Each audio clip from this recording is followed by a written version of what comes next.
Hi, I'm BrendaEM. This is my 3D optical interference scanner. So basically what this device does is capture optical interference, but it captures it in 3 dimensions. Have you ever heard or read about the double-slit experiment? This device works something along those lines. Imagine, if you will, we're looking down from the top, and we have a monochromatic or single colored light source, in this case a laser, and it's shining this way. Instead of using 2 slits, we could use a little piece of brass and poke 2 little pinholes through it. And when the light comes through, it'll cause an interference pattern, which we can pick up with a webcam sensor that we can move back and forth. And then we can capture a series of images and reconstruct it in 3 dimensions. This effect has always been interesting to me because it's like if we were sitting on a dock and 2 of the posts were in the water and or piles were going through the water, and we dropped a stone on this side, it might also cause an effect like this that we could see just at a pond. And this effect also, or phenomena, also exists with sound and microwaves and a lot of other things. And it's not just localized to this. I've got a plastic container, in this case it's a drawer, and I've cut a little plywood separator in which I put 2 little slits. And I filled it up with water, and you can't see it yet because it's not reflecting off of much. But what I'm going to do is I'm going to drop this little metal thing. It's a little timing sprocket. I'm going to drop it in this side and see if we can see some waves coming through the openings.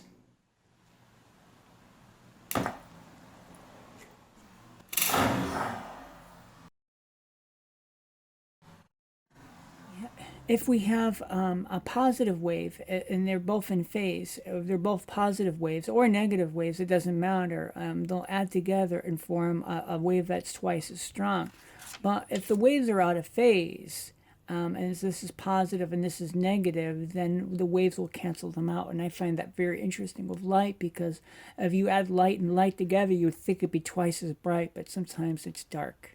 So we kind of have an electronic side and a hardware and optical side. We also have a software side that includes processing, Arduino, and a few other programs.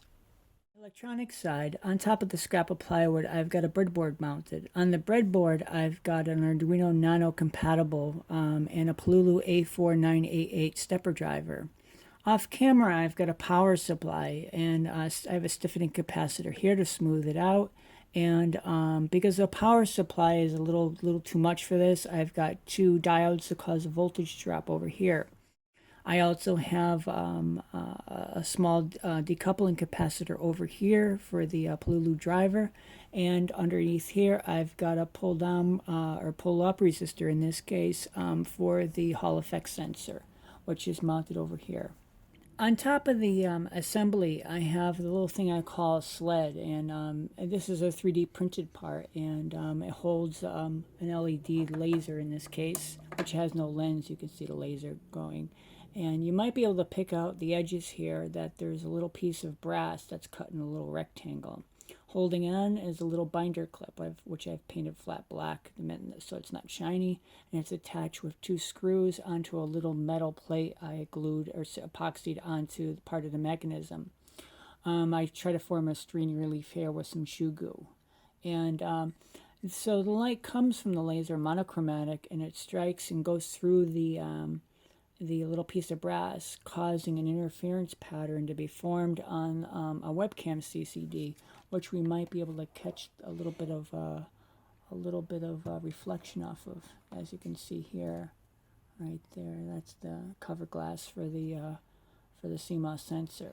I'm taking the kinetic mount off so we can take a look at it, and it's just mounted with these little number 8 screws, and I've got a little strain relief right here for the camera, little clip. This is the webcam. This was a Logitech C905, and I've taken it out of its case, removed the lens. You can see the sensor right there off of the glare. And I've glued this onto this plate, which is about a hefty 3 or 4 millimeter stick. I kept this stick because I wanted to thread it. And there's springs back there in conjunction with these little gestures that turn to allow the camera to tilt to a small degree. I also wanted to be able to translate this from side to side, from up and down, and also rotate it. And so because I didn't think I could get this close. And in the back, the thing that lets it translate is it has two straps, and it has a spring and a nut holding down the strap, each strap in two places. And the strap is nothing more than a small square 3D print, rounded corners. I've sanded this a little bit just to make it nice and smooth.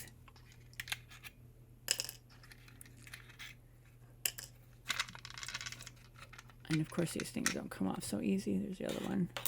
And you can see from the back what I was going for. I wanted this to go from side to side, up and down, and turn. And this was a little tricky because I wanted to keep as much material on this plate as possible. And these are two different size screws on two different planes.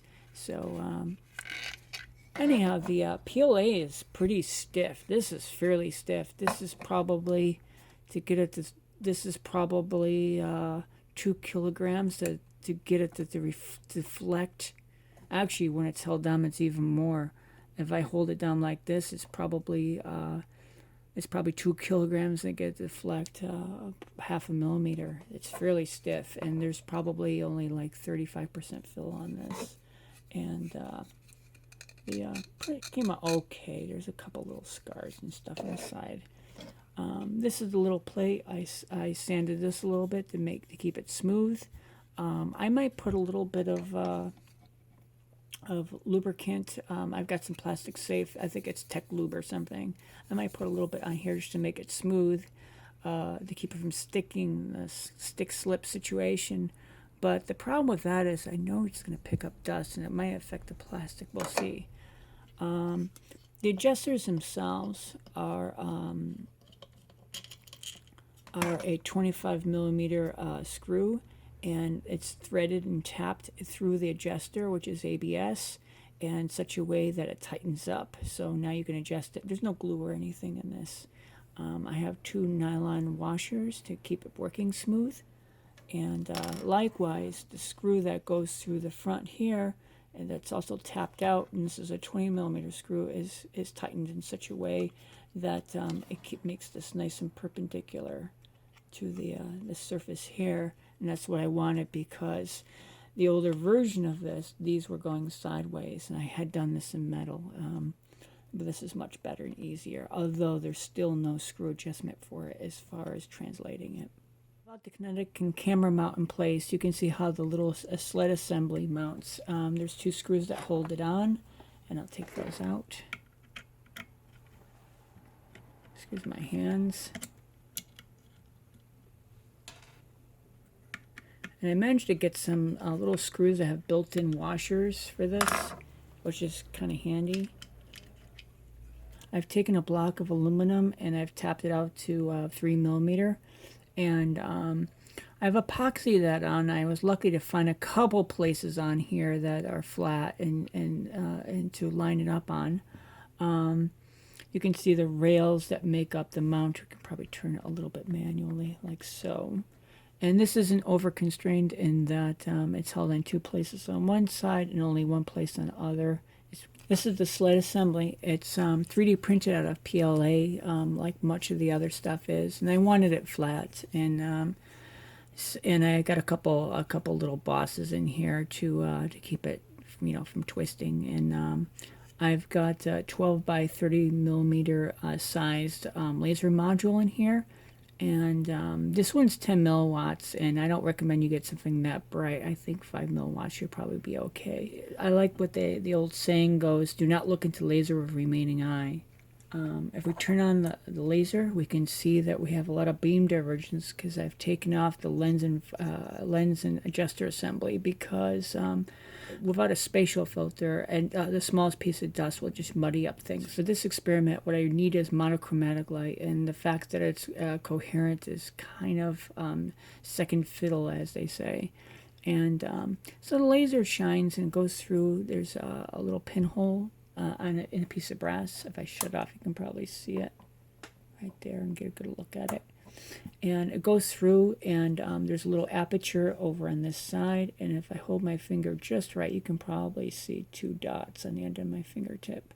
I've got a little binder clip to hold the little pinhole sheet on it, and I had to file this a little bit because I had some drooping. This is too far for a span. The previous version was too heavy, and this is the previous version, and this was all made out of aluminum, and this was part of a corner of a computer case. I don't have the facility to bend metal here, and so I just cut a piece of whatever I had lying around. In this case, it was an old computer case. And the binder clip was just glue gun glued on. And this is hard because this is spring steel, and it's very thin. If I can get it, yeah, it's very thin. So if you roughen this up to glue it on, to epoxy it on, as it were, then you have a chance that you'll go through. I mean, I want a nice physical bond with the epoxy. But you know, this was kind of difficult, and I usually remove these clips when I'm using the you know, the mechanism.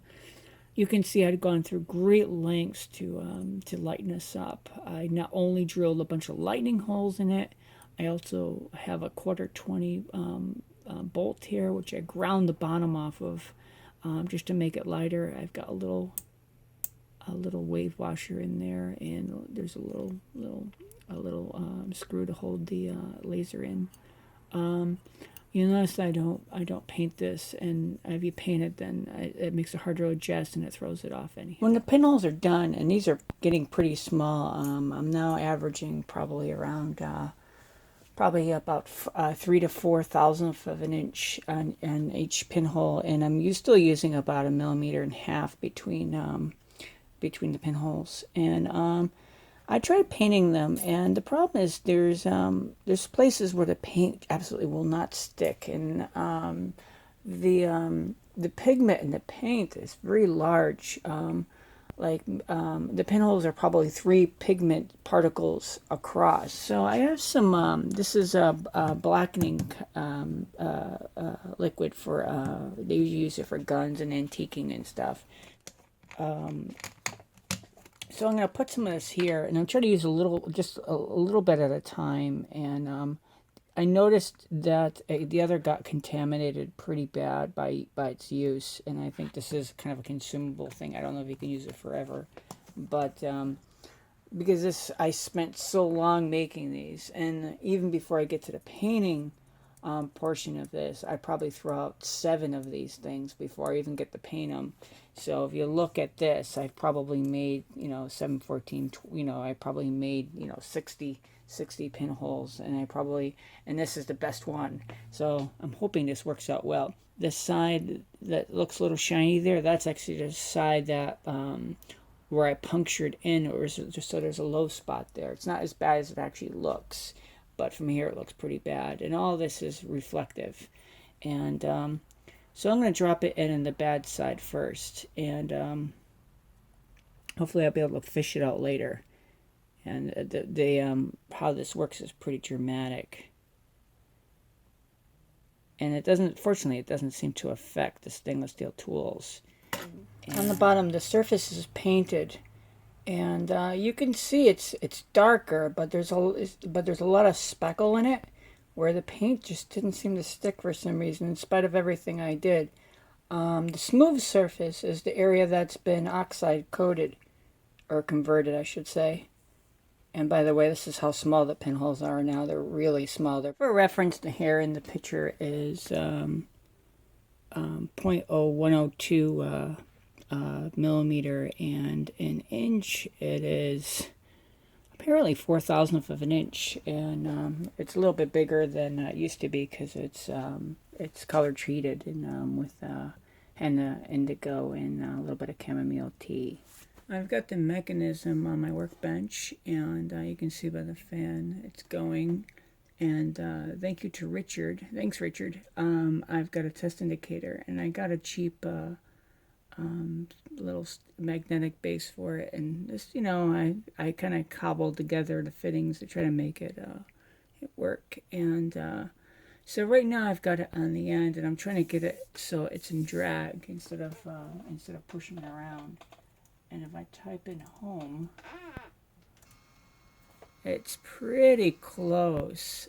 Each one of these divisions is 5/10, and first I thought it was kind of bugged, you know, like I was out of range, but that's not the case. So that's about as best I can get it. So on the camera, we have a view of the mechanism. On the computer screen on the right, I've got an Arduino terminal window opened. I've got Arduino running in another window, and I just have the terminal window up so you can see it. On the left here, I've got a utility called CenterCam, and this is basically for what machinists use to line up their setups and stuff like that. And I found it to be kind of handy for doing stuff like this. And if you look at the view from CenterCam, you can see a purple haze, and if I cover this up, it diminishes. And usually I run, that's better. Usually I run this covered up, but I wanted to give you a view of what it looks like when it's running. If I go over to the Arduino terminal window on this computer screen, I can wake up the mechanism, and I think it's already awake anyhow. And it returns 0 for meaning it was successful, and if it's not successful, it returns a 1. I had some problems with processing string handling, and I rewrote the Arduino code to compensate for that. It's probably just me, but at any rate, the Arduino software I wrote for this understands a handful of commands, such as home. Will home the mechanism. And it also understands mid, centimeter, and nudge. And the nudge you probably can't see, but you might be able to hear at certain places. There, that one you could probably hear. Anyway, I read an excellent article on hackaday.com that describes some of the pitfalls of microstepping. At one time, I had the microstepping on the Arduino, which you can't see, set to 16x. And what I was doing is graphing several of those steps that agreed with my sensibilities as far as nice round values. But after reading the article, I decided maybe that's not the best way. So what I decided instead is to go with the flow and kind of choose values that the physical hardware and the electrical hardware are good at. And in this case, each nudge, and I could do a couple nudges, you might be able to notice them, but each nudge, and we can probably hear that one, but each nudge is at 0.0125 millimeters. And so that's why I decided to use. And the entire travel between here and here, there are 2,880 steps, and when I consider nudges. I also use this camera software. We can turn on the laser, and we can see an interference pattern here on the left in CenterCam. But I also use this to line up the mechanism. Like if I type in home, and while we're at home, we can see little splotches. Unfortunately, there's 4 little splotches. And I believe the light is coming through and bouncing back and forth between the cover glass and the sensor itself. And I've tried a few times to take the cover glasses off until I noticed that the problem is I was prying up on a structure, a little support ring that was too soft to support it, and I was wiping out the sensors. If we travel to the end, you can see I've tried to somewhat keep this thing lined up. And this is what I use the software for, and as well as a dial indicator, which I'll show shortly. And I think I'm more concerned in keeping it going straight and making sure it's totally in the center. But of course, I like to have both. But the view from this total view from the sensor is only 4 millimeters wide, so it has to be pretty accurate. If you think that the distance, if you look at CenterCam, if you look at the distance from here to here, is about 4 millimeters. So it's probably within, you know, maybe a quarter of a millimeter, maybe an eighth of a millimeter or something like that. So I have the mechanism powered up. On the computer screen on the right, I've got processing, and this is the 49th version of the software I wrote. And I rewrote it for a little bit for readability. And I also rewrote it because I was having problems with the string handling, as I said. On the left, we still have a view of center cam, and the mechanism is pretty much at the end. So when I run the software, and have the thing sample, I usually have a little something here to keep internal reflection down, like that. Actually, it's usually positioned kind of like this. And I have the entire thing covered over with this plastic bin, which is painted. I don't know if you can see this, if I can get it, is painted flat black on the inside, just in case. But I wanted you to see the mechanism running. So this, unfortunately, I've had to put some weights in the software to start up the video camera and make sure everything is running and make sure the serial port is running. So it takes a few seconds to start working, but we can see at first it'll home, then it'll grab a list of the video cameras. First, it made its little graphical window, and you could see here at the bottom that it found a list of video cameras, reported that, and now what it's doing is it's taking a step, and it's capturing the screen a number of times. I believe I set it to 96 or 128, but so it's oversampled to reduce the noise. And then it saves the image, and it's already done 10 steps, and yet we can barely see it move, but it does move. And as I said, there's about 35 millimeters between the beginning of its travel and the end of its travel, and each step is 0.0125 millimeters, and there are 2,800 steps in that distance. We're going to take a quick look at the Arduino code that accepts commands from the processing sketch and works the mechanism. Instead of starting at the top, first I want to scroll down and look at some of the functions that support the main loop. The first of which is serial event, and this is kind of a peculiar thing because it actually is an event handler, and unfortunately it only works on a couple Arduinos. In RDL I chose not to use this, but when I first started working on the Arduinos, this was the first way of communicating using the serial port I discovered. And it's adopted by Tom Igo's code, and basically it's mostly what it is. And so basically, this kind of runs in the background once you, by its intrinsic name, serial event, that whatever code you put in here becomes an event handler, and like an interrupt handler. And so basically, it takes a line of text from the serial port. The next is motor nudge. And you give it a motor pin, motor pulse width. Well, that's just my name for the high side of the pulse train, and the motor delay, which I consider the low, which is really just the low part of the pulse train. And this does nothing more than do a digital write high, and it waits a little bit, then it does low, then it waits again. That's all it does. And oddly enough, this little function exists in RDL2, and it saves a lot of redundant code. The next is motor direction, and basically you give it a way, and it sets it to either forward or backward given which way you do it. You may have noticed I write with a lot of global variables, and I think that at times, as long as you're working by yourself or if you're well organized, you can actually save space, because the code to take in the variables or the pointers or what have you are probably larger than and discriminate against the variables you don't want in a function. It takes more code to discriminate against variables being global than it does to make the variables global.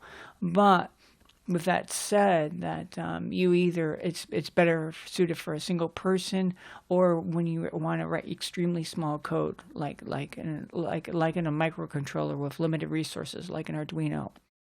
If you're doing this with a team, and I don't recommend it, I think you'd have to have like a bulletin board or a spreadsheet of who has what, global variable, what types of values in it, and basically a link count. So everybody that uses that variable would have to sign on and kind of like a link count.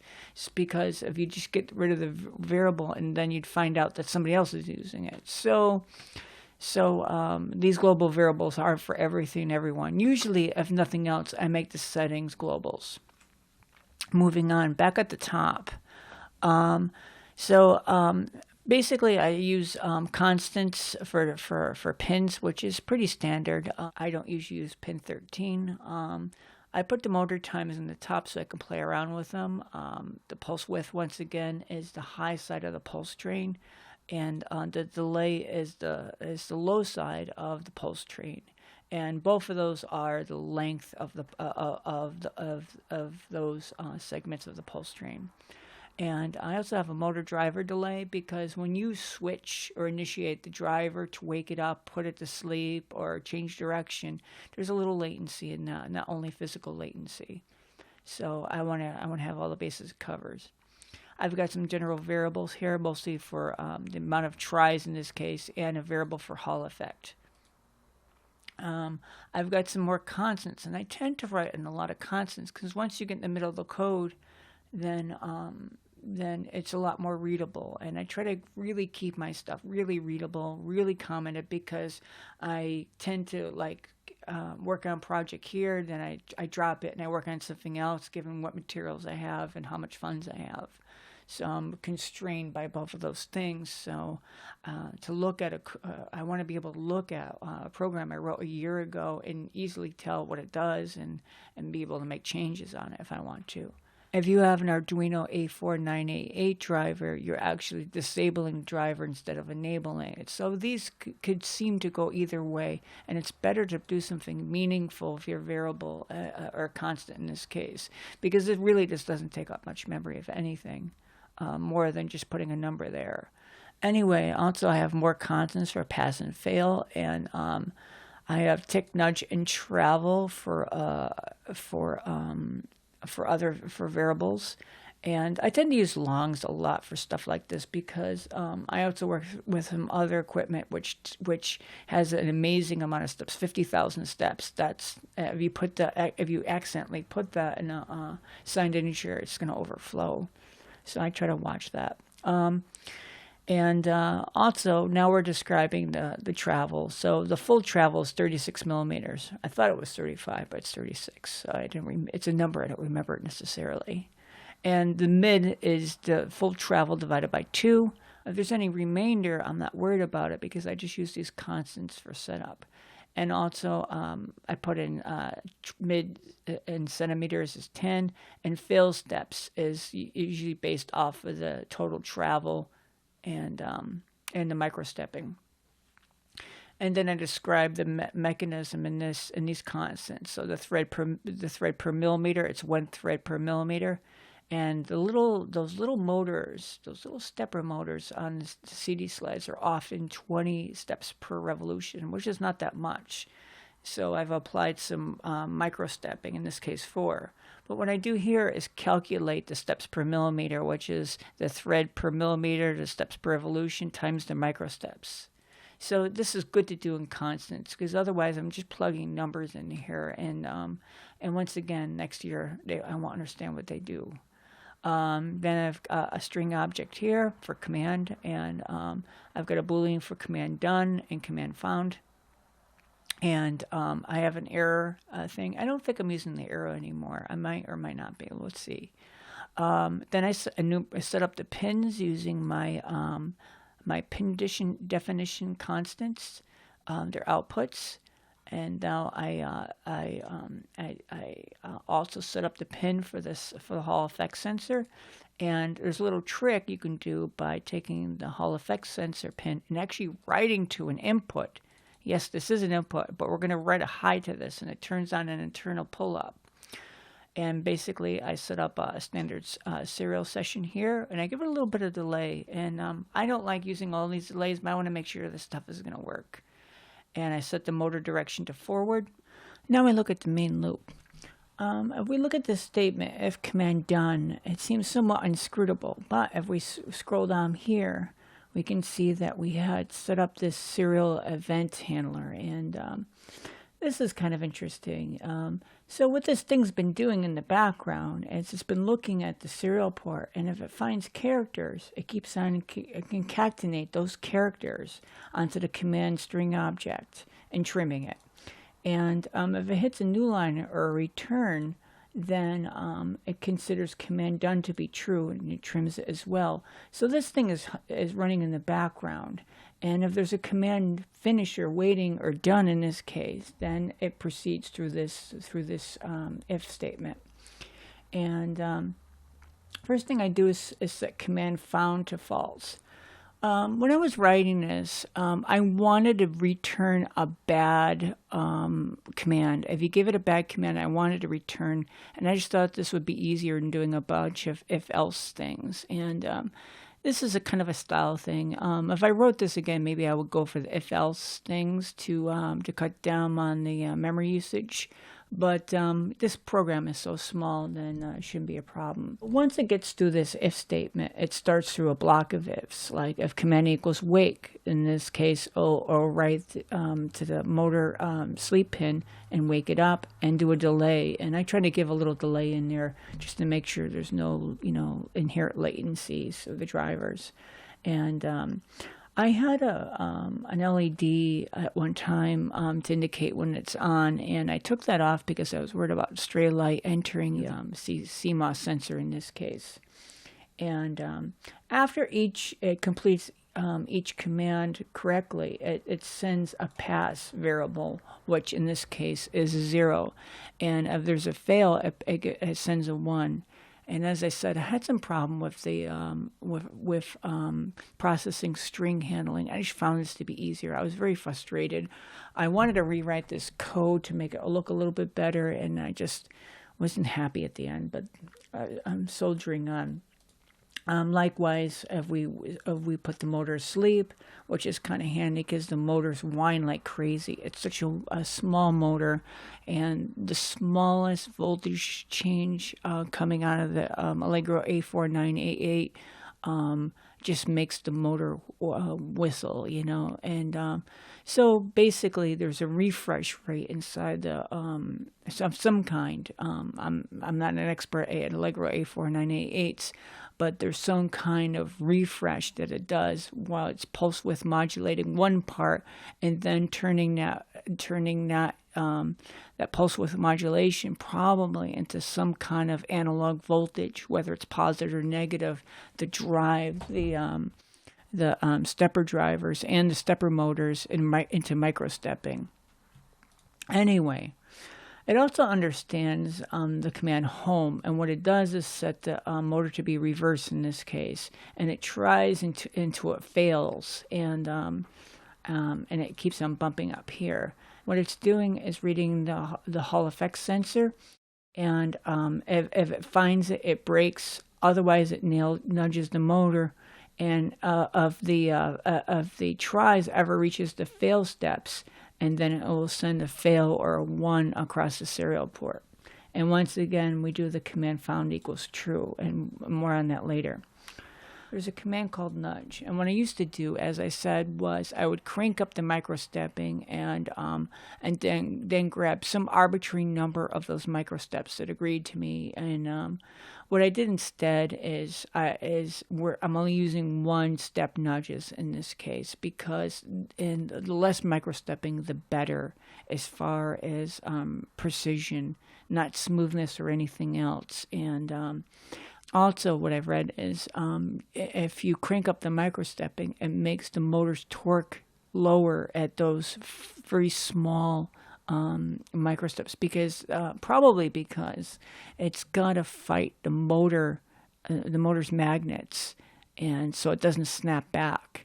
And so so a lot of the energy goes to holding that position so close to the magnets wanting to snap. Like if you had one of those neodymium magnets, hopefully small ones, and you try putting them together, and it's really hard to get them close together without them snapping together. And I don't recommend you try that with big ones. But my point is that, and I think the motor goes through the same thing, that it's hard to hold the motor and right next to where there's natural magnetic detents, as it were. There are 3 commands called CM for centimeter, mid, and end. And basically, I use these for setting up the mechanism. And they're all variations on a theme. And in this case, I use a travel variable, and I put the steps per millimeter and multiply it by the amount of travel I want. In this case, it's 10 millimeters. That's a centimeter. And then I use a for loop going from 0 to the end of the travel and bumping up the steps. And then I nudge the motor, and after it's done, I send a 0 out the serial port so that processing or the terminal window can understand that the command's been done successfully. And then you see a thing, command found equals true. And I do that in all the commands. And there's a reason for that. Near the bottom, there's a thing that says command found. If command found equals false, meaning it's not true, then it just returns what is whatever the heck you typed. And that's just kind of a debugging thing that I left in. And then we reset these 2 variables, and then it starts again. We're going to take a look at the processing code. At the top here, I have this thing that says import processing.video. Basically what this does is it's asking to import a processing library. So you go up to here where it says sketch instead of program for some reason, and click on import library and then add library, and it brings up a dialog which probably dropped down below. And if you type in video like I had, and the video library I'm using is called the GStreamer based video library for processing, and then you click on install and it'll eventually install. Actually, it's gone pretty quick. After we import the video library, and we instantiate a cam object to be a capture device. And we do the same for a serial port. We import the serial library, which I think might come with processing. I'm not sure about that, but it pretty much might come with it. If not, you have to import it like you did the other. And we instantiate a port to be a serial device. And on Windows, the COM ports are still named like COM6 and stuff. And on Linux and Mac, this will look different. The string you'll need to return is different. And if you look at the Arduino, it'll probably give you a hint at what the string would be like. I have to use a variable for baud rate. In this case, it's 9600 baud. For some reason, the Arduino still uses that for default baud rate. I imagine you can probably push data through a half-a-mile wire like that. Anyway, I use a string object called command to hold a command string. And I ask for integer for a response. And in processing, I think as in Java, you instead of using a constant, they're called finals. Maybe it's the final pass of the compilers or interpreters or something. And it would be interpreters, it's interpreted, or just in time. Anyway, I use one of these for a pass and fail. Once again, to try to make it human readable. Also, I use an integer for oversamples. In this case, it's set to 96, and I'll get more to that later. I use a floating point for alpha because that's what it wants down below, and I use an oversample counter here. And now I get into, I use a final, and it's an integer for slices, and that's the amount of Z slices or Z slices I want to use for the image, and how many steps the Arduino sled will make as it's taking pictures or webcam shots. And I have some generic variables here for count, slice, and padded name. I also have some finals, or they're really constants to me, for timing. So when the webcam starts up, I want about 3 seconds, which is about 3,000 milliseconds. And when I do certain things with the webcam, I give it 200 milliseconds. And when the mechanism moves, I give it 200 milliseconds to settle. And I I also have a delay for save because even though I have a solid state drive, I want enough of time to save the data. I don't want it like filling up the buffer and stuff. And I imagine if you had a hard drive, you might have to increase this, or maybe it's not important at all. But I noticed that if I don't put in the delays, I have problems with this program. And I also, when I'm setting up the serial port, I give it a little delay so I can do its thing. Now, in the processing program or sketch, we get to the setup, and what I do is set up a screen. And unfortunately, this setting up of screens and processing keeps on changing from version to version. Right now, today, this is working, and I think I looked into changing this, but I only want to use a section of the screen. I don't know how to set up yet a screen as far as setting up a small screen. You can do a full-size screen and then capture a window of that, but I have to do some more studying to get it going to do the same thing as this. And the problem is that I'm working with hardware here, and if this thing goes wrong, I can have the screen locked up in such a way that I have the 3-finger saluted to shut it down. So right now I'm using the old method, and I'm or way of doing it, I should say, and I'm living with the consequences. It tells me, warns me this should not be used anymore. And you might look into this if you're writing your own processing program. Anyway, the webcam I'm using has a resolution of 1600 by 1200. It's, I believe it's a 4:3 aspect ratio still. And these, the cameras right now are cheap until this video comes out anyhow. And now I want to get a list of webcams. And basically, I'm telling it, I'm telling it that I want some string object named cameras. And I don't know how many of these things I'm going to have. So this is kind of like a wild card for setting up arrays. So I'm going to go through what it's doing here is going through the cameras, and it's seeing if there's any cameras. If there's nothing here, if there's no objects here, this length method is for cameras. It checks the length of cameras, and if there's nothing there, then we print out an error code. In this case, no cameras, or print out an error line of text, and we exit. Unfortunately, we can't exit right now because, as far as I know, you can't exit these programs. It'll still go through the main loop once, which is most unfortunate and not the way I would do things. Otherwise, we print out a list of the cameras. We count merely from 0 to the amount of cameras we have, or of string objects we have, or in the array, and print them all out. And then I put that as a kind of an inconvenience, but in this case, that we want to really instantiate our thing now before we were just kind of pre-instantiating it. But now we want an object called cam to be a capture device using the library.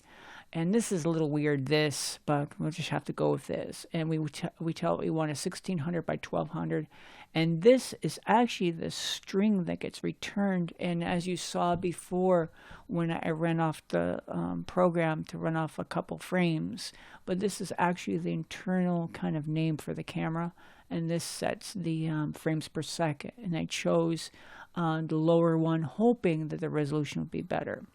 And now we use the start method to start up the camera on the object, the cam object. Now I put a delay in here because I want to wait for the camera to make sure it's up and going. I've had problems with this if there's no delays. And after it's done, I put camera ready. And now I do the same thing with serial port, and I use my little baud rate variable here. And it's basically the same thing, but with a serial object instead. And I also do this little thing here where I do a delay. I clear out the port, and I do another delay. Now it's ready. Now we'll start the main loop. In processing, it's called draw to get you into the spirit of things. And I put another delay, and this one's pretty long, and to make sure everything's up and ready. So I take my command object, which is really just a string object, and I insert this wake and a return into it. Use this method to write it out the port. Now I give it a little delay because meanwhile it's moving, and it's going to vibrate when it starts, and it's going to vibrate when it stops. I want to wait for that. I'm going to lock up this program right here, and what I'm going to do is while port read equals -1. This -1 means, oddly, and this would be another final variable, which or a final static, or actually a final constant, or would be. This would be a good thing to put in here, that this means that there's no data available on the port. And this is one of those little gotchas. You're just supposed to be born with this knowledge, either that or look it up, one or the other. So this program will wait here for a response. It's going to either be a pass, which is 0, or a fail, which is bad, and it'll print out the results here. And I don't know, I would really like it to exit here, but it won't. It'll go through the bottom of the loop. Anyway, now soldiering on. What I do here is I use the same kind of way of doing things, and I put home and a return into the command string object. I use the right method on the port object to send it out. We have to think backwards, I think. And now I give it another delay to make sure it's okay.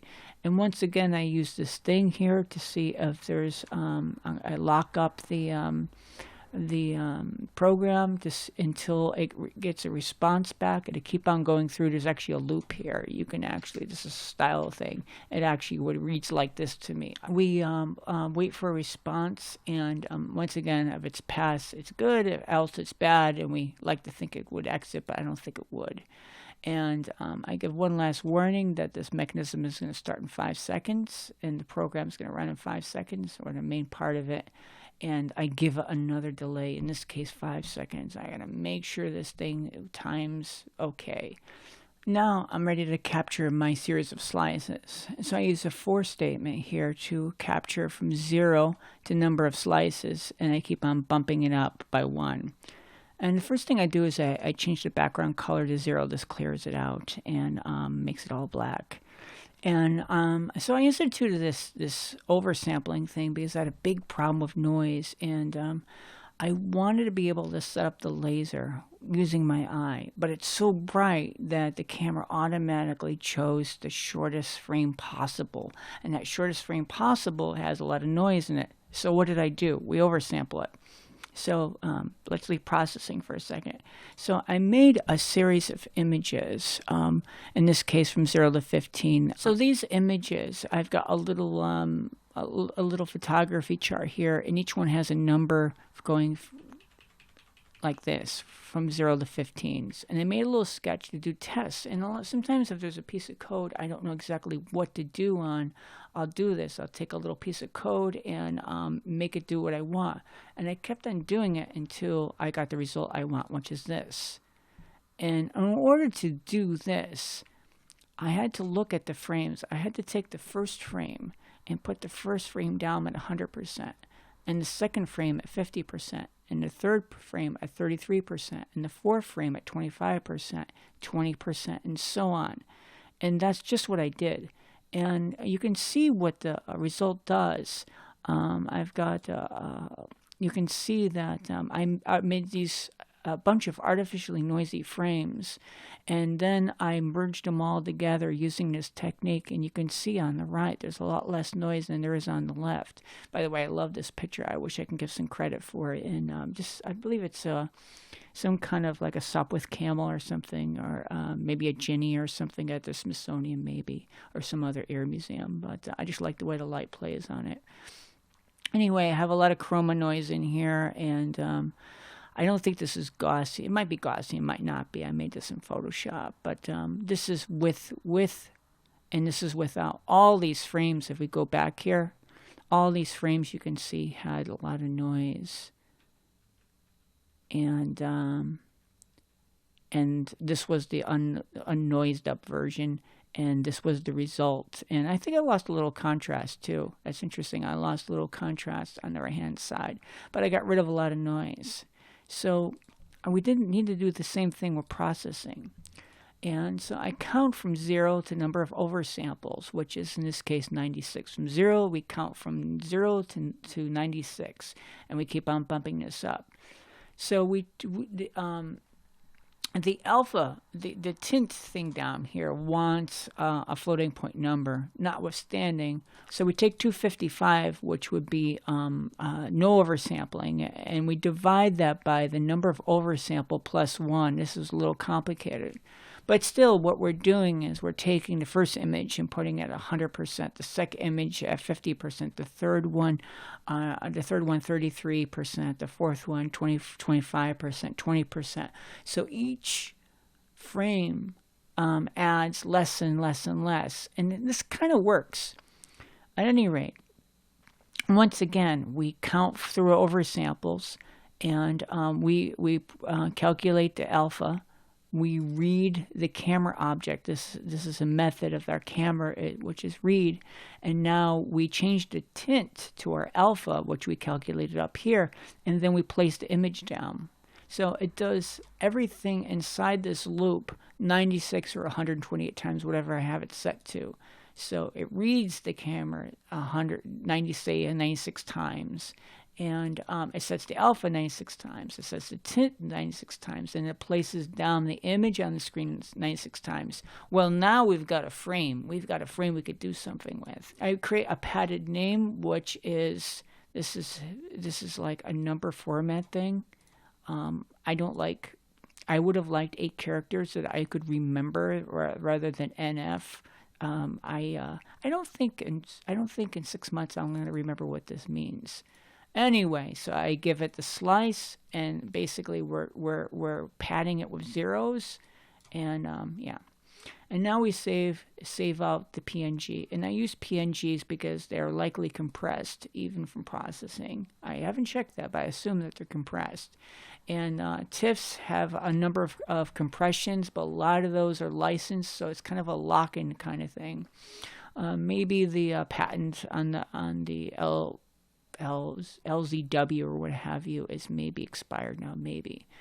And here I add a delay for save, and I report that we've done a slice. And now we nudge it, and we wait back for a response. We wait for something on the serial port. Once again, this will lock up the serial port. It's going to do everything in this loop. Actually, this would read like this to me, where it's going to do everything in this loop while there's nothing on the serial port. And you don't need anything there. We could put something that says waiting and just fill up the screen with the word waiting or something, but there's no point to that. And so if it's good, we report that we don't report for testing. We do, but I've uncomment this for testing, and otherwise we do nudge bad. And when we get done, we put the mechanism to sleep, because even though it's got a fan on it, it'll likely burn out someday. And we put it to sleep, and we're done. And finally, we hit this exit. And because we're in the main loop called draw in this case, then it will exit this time. And that's the code. I use a program called ImageJ to pre-process the images to get them ready to put in peer review. And there's different distributions of ImageJ. I get mine from imagej.net, and the particular distribution I get is called the Fiji distribution, and I get the 64-bit version. ImageJ is a portable application written in Java, and it wants to write in its own folders. So when we install it, I just go to my C of my hard drive, and I drag this in here and wait for everything to copy. After it's all decompressed and put in a folder, I name it something that's meaningful, that doesn't have a period in the name of it. ImageJ. And I double click to get inside there, and I'm going to copy and paste a shortcut to the exe. And this is what it looks like after it starts. And no, I don't want you to have any kind of access to anything. Remind me later for that. And you can see there's just a little header when it starts. This is where I get PeerReview, www.peerreview.org/download/, and I wouldn't do anything in PeerReview that you wouldn't want the government knowing about, because it's endorsed both by Sandia Labs as well as Lawrence Livermore Labs. But I'm not doing anything like that, so I'm not worried. I don't want the MPI version. I want the 64-bit, and I find the EXE a little bit more convenient, as well as a little bit smaller for some reason. They must not use much compression in the zip version. So I'll just download that. Installing PeerReview seems simple enough. There's one little thing we have to do to enable the GPU. So we'll install that, then we'll do it later. Normal kind of stuff. I find this is a little bit too long of a string for me for a folder name. Yada yada yada. It installs. In order to use PeerReview with a GPU, we've got to do one more thing. There's an option, dash enable streaming. You can see it right here, and we've got to do that. So we have to find where PeerReview is, and it's under Program Files, and it should be under PeerReview, and bin for binary. And I'm going to copy this icon and paste it to my desktop. And it makes a shortcut. Right click and do properties. And then at the end, if I do this right, because this is kind of funny how this works. Copy that. Or it's dash enable streaming. There might be two dashes there. Let's try. It's one dash. Dash enable streaming. Let's see, on the end here, I think it's outside the colon. Let's see. Okay, and that should do it. We could rename it just PeerReview.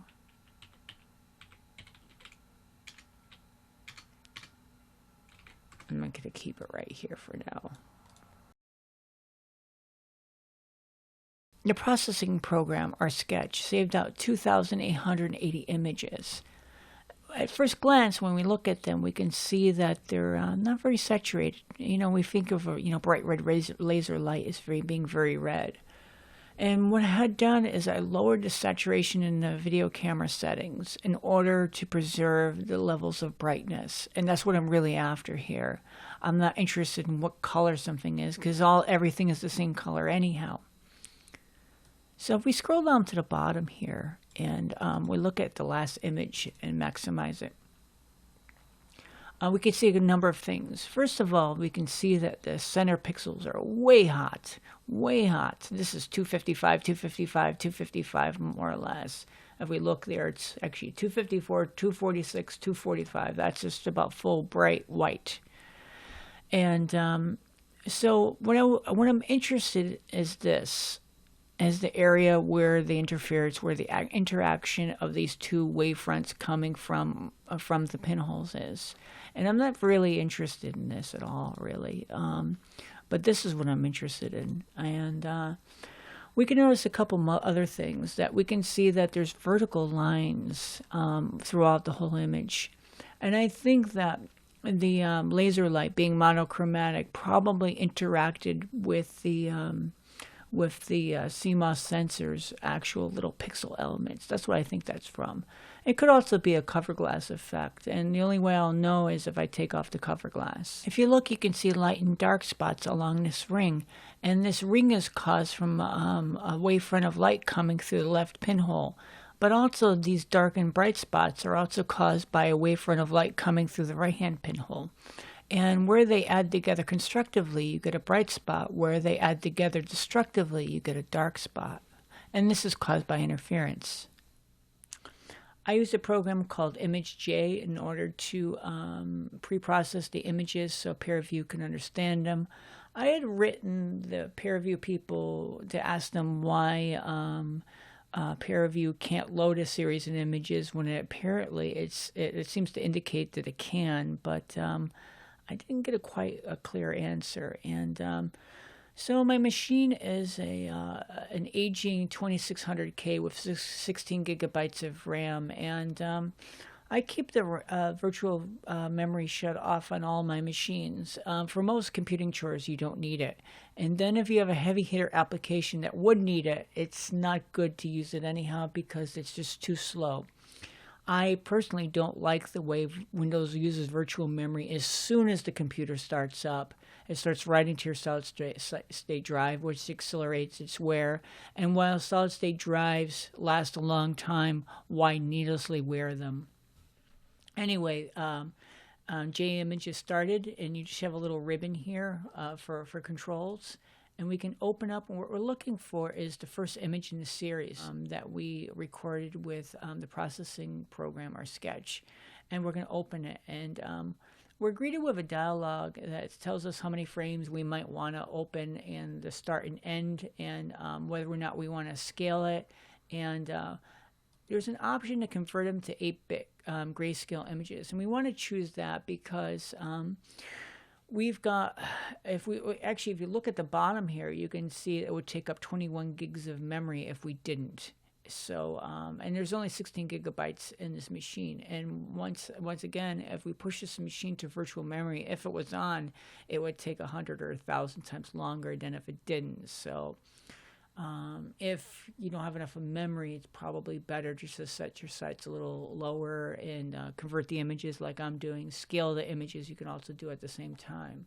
But what I do initially is just load in the images and do a save of that. So we'll do that, and we'll let this run. We can see that ImageJ has loaded in all my images in this window here, and if we look at the bottom right-hand corner, we can see that I've got a little CPU monitor applet thing, and my CPU is at 16% right now because I'm recording this video. I've used 14.3 of my 16 gigabytes of memory, and as I said, if you had pushed this machine to virtual memory, everything would be so slow, it would be unbearable. So it's best to have a lot of memory, even if you have a slower processor. For doing stuff like this, if you had an i3, would probably be with more memory, would probably be an i7 with less memory. Because we've already done the work of converting all these files into 8-bit grayscale. What I usually do right off the bat is save it. And we click on File, Save As, TIFF. And there's something about the TIFF format that you can save, I guess, multiple channels, and for which there are 2,880. And the first file name, I just named the result number, which in this case is 15. Click on Save.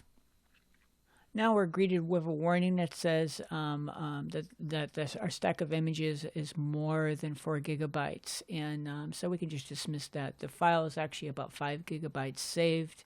Of course, you can never put that on a FAT32 partition because it won't go. For the purposes of the tutorial, I'm going to resize the images. So if we go over to Image, and we can click on Scale, and for all of these, we can put in 0.5. And for the Z too. So X and Y, as you know, and Z is which slice there is. And you can see that it's now going to be 800 by 600 by 1440. For interpolation, like Photoshop, we would want to put bicubic. And make sure this process entire stack is done. And we're going to create a new window. And I usually give it like a name like result 15, resize, TIFF.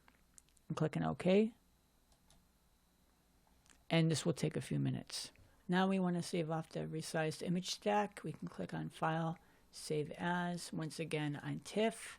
And we had named it result 15 resize. And any subsequent actions, I just append their name on the file name.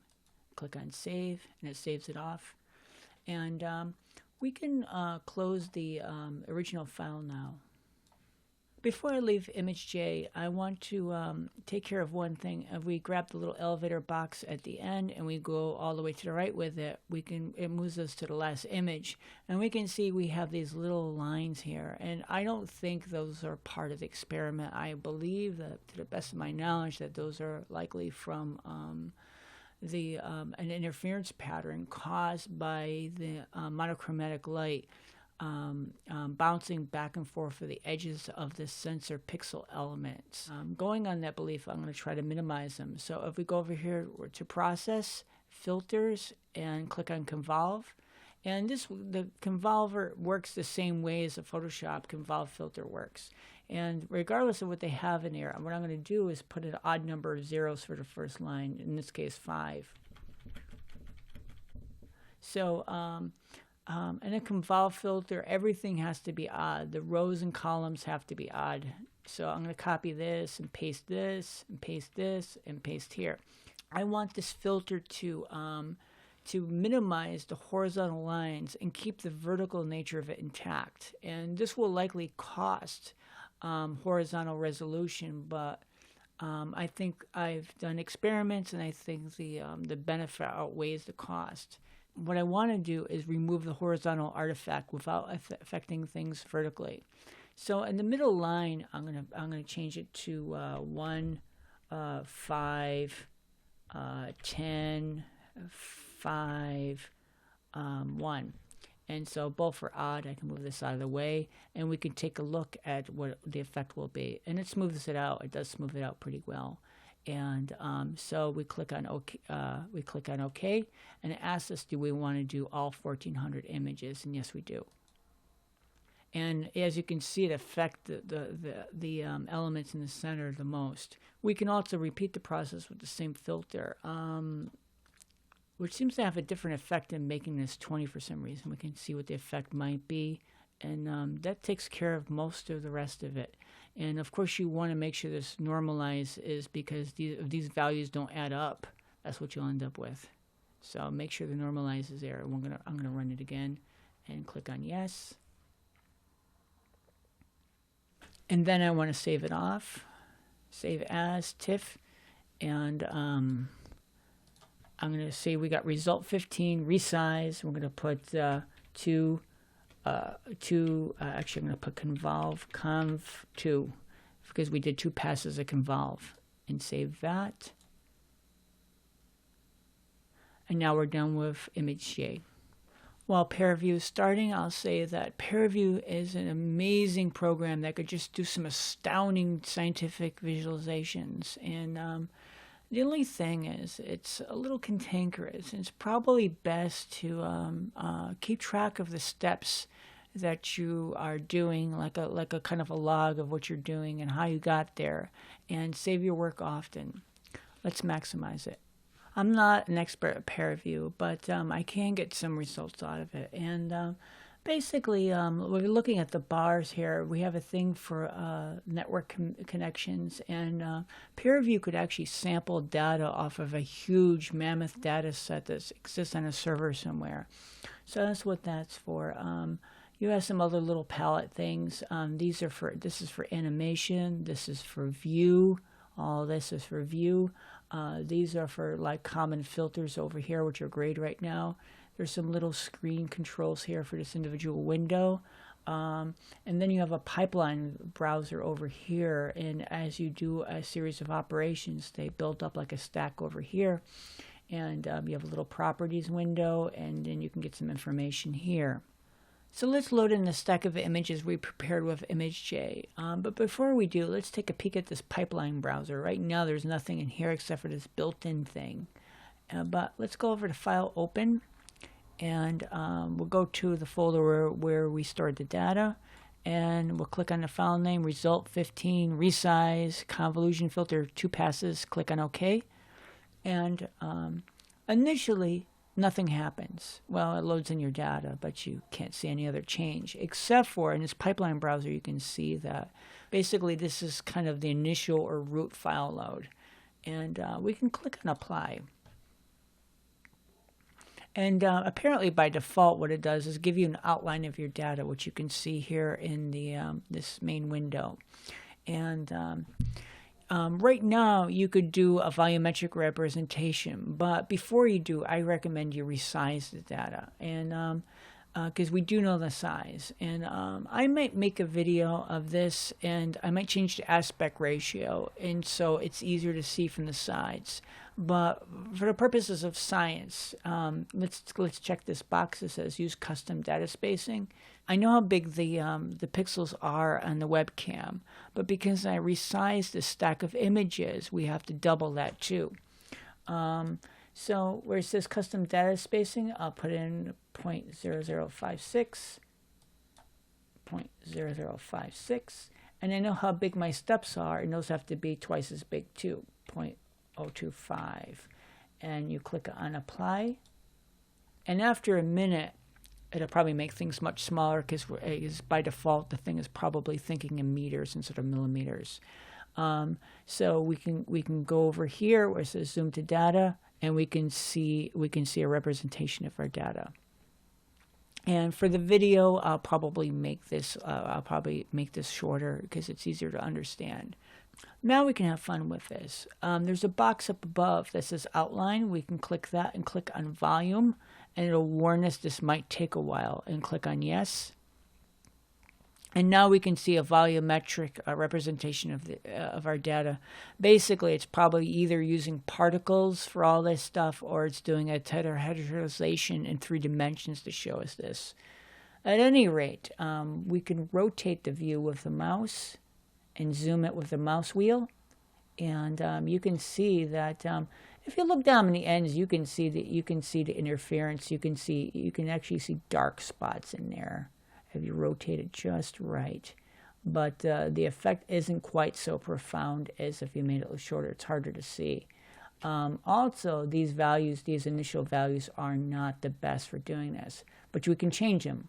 If you look over here on the right hand side, you can see this thing. This is mapping data, and so this is a collection of widgets, and they let you control the opacity and the color gradients of your data. And I also have a little gear thing on the side, and that's so you can manually input numbers. And let's close that so we don't have to look at it. And now it's a little simpler to understand. So before you make your own custom color schemes and transparency schemes, you could look at the favorites. There's a little heart thing there, and you can see there's quite a few of them, like X-ray, apply, and then you click on apply. Let's see, rainbow desaturated. Some of them are, have catchy names like haze green.